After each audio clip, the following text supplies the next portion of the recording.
I was interested in space since I was a child. I always wanted to travel in space, but I was more interested in the technology and satellites when I learned that space technology can actually be beneficial for example, combating climate change and understanding about our Earth.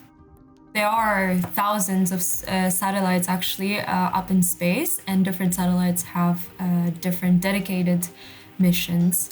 With different types of cameras and sensors, we can retrieve a lot of information about the Earth.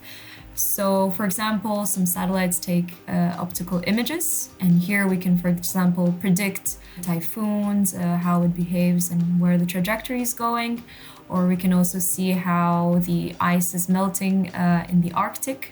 For example, I worked with Cryosat-2 mission from the European Space Agency, and this satellite is dedicated to sea ice monitoring, especially in the polar regions. The satellite measures the thickness of the sea ice, and you can see from the measurements in the past decades that the sea ice thickness is decreasing, and also the extent of the sea ice in the polar regions are decreasing significantly as well.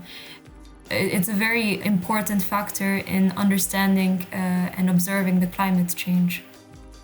So the International Space Station is a large spacecraft orbiting around the Earth, and it is basically a home to many of the astronauts. And it is also a laboratory in space. So this is a place where astronauts can conduct experiments, for example, to understand how environment in space affect human body or other biological matters. And with such experiments, we can also understand if humans are capable of traveling further into space.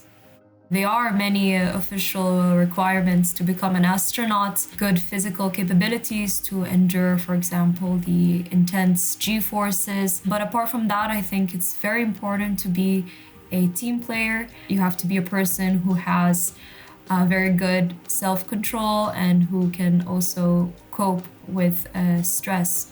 Living in the International Space Station must be challenging for the astronauts because they're far away from their families and friends and their home. It must be a very challenging thing for their psychological health as well. I think astronauts live with risks and dangers all the time in the International Space Station. And one of the biggest dangers that are becoming more concerning these days is the danger of colliding with space debris, as number of such space debris are increasing.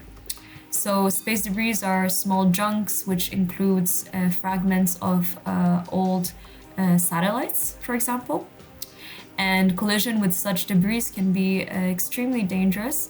And I personally think it is a big issue, and we must do something about these space debris orbiting around the Earth. You don't have to necessarily be a scientist or an engineer to also become an astronaut. I believe that humans are capable of traveling further into space. For example, there are already missions planned for humans to visit the Mars. However, as a specialist in Earth observation, I believe that there's no planet B. This is the only planet we have that we can call home. So we should also focus on making our own planets more sustainable and a livable planet.